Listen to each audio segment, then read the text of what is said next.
Tak ada manusia bisa menjatuhkan kesimpulan hukum mati. Karena apa? Hukum mati sudah ditentukan oleh Allah.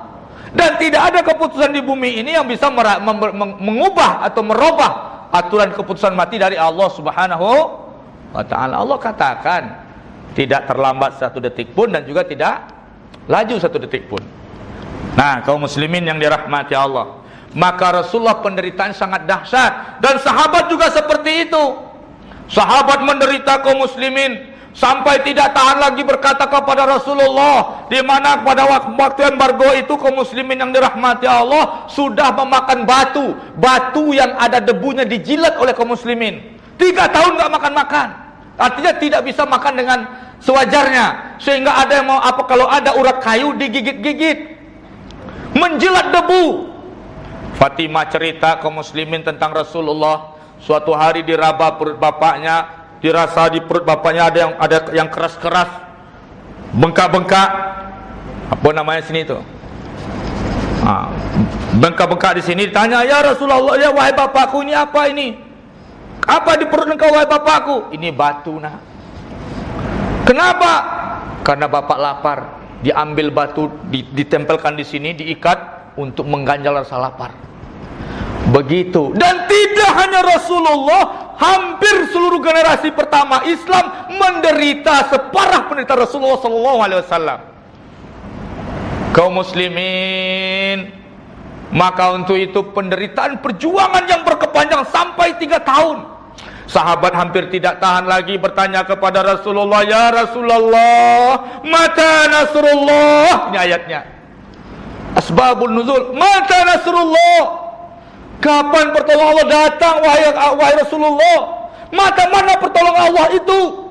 Kita sudah tidak tahan penderitaan, dibunuh, dikejar, segala macam.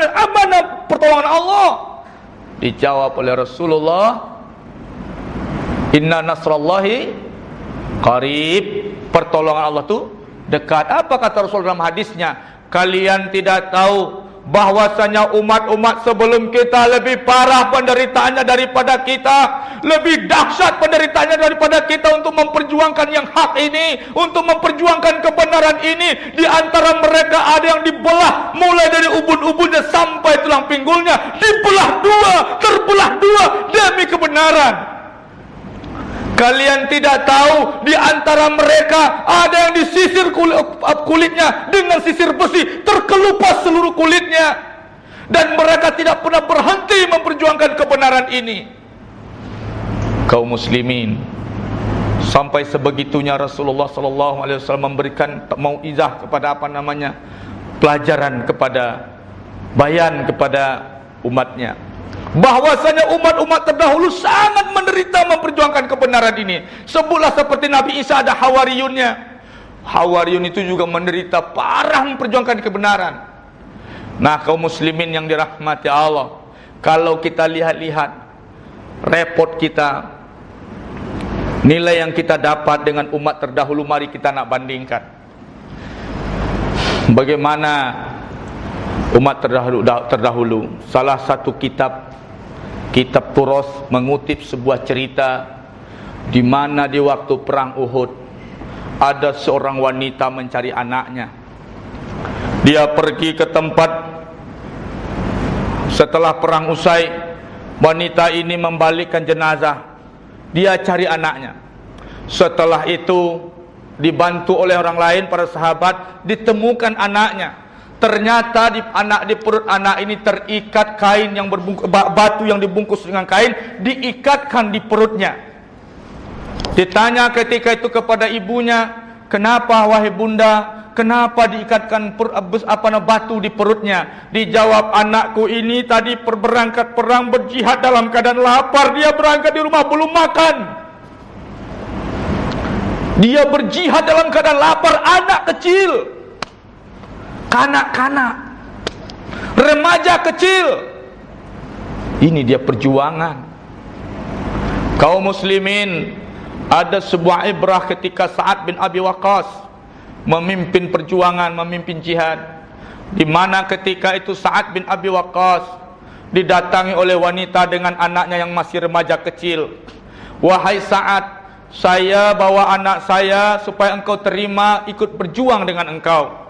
Kata Sa'ad, tak mungkin. Kenapa? Dia masih kecil. Ini pekerjaan berat, ini perjuangan berat, dia tidak sanggup. Wahai Sa'ad, wahai Amir, sesungguhnya anak saya ini sudah beberapa hari berdoa kepada Allah dengan air matanya agar dia ikut dalam perjuangan engkau ini, ikut dengan engkau. Singkat cerita, Sa'ad menolak. Kemudian, wahai Sa'ad, kalaupun dia tidak boleh untuk terjun ke medan jihad, cukuplah dia untuk menjaga kuda saja atau melayani kalian. Maka ketika itu diterima oleh Sa'ad bin Abi Waqqas, maka pergi dibawalah anak tadi. Sebelum Sa'ad berangkat, si wanita datang lagi. Wahai Sa'ad, saya ingin titip sesuatu kepada engkau. Maka kata dia, saya punya rambut yang panjang. Saya sebenarnya ingin berjuang, tapi saya ini wanita, saya tidak bisa. Saya punya saham, ingin punya saham, ingin punya andil dalam perjuangan engkau. Artinya apa ya? Saya ingin saham itu apa? Paham ya? Ikut sertalah, saya ikut serta dalam perjuangan engkau, tapi saya wanita, maka saya tidak bisa ikut serta dengan engkau. Saya punya rambut yang panjang, saya jaga semenjak saya kecil dan disukai oleh almarhum suami saya. Rambut ini saya potong, sebelum ini saya potong rambut ini, wahai Sa'ad. Saya jalin rambut ini, jadikanlah dia jadi pelecut kuda. Jadikan wahai rambut saya jadi pelecut kuda. Kelak Allah kalau bertanya kepada saya, adakah saham saya di medan jihad, maka ketika itu saya jawab, saya berikan rambut saya agar saya juga ikut bersaksi di hadapan Allah, saya ikut dalam perjuangan engkau.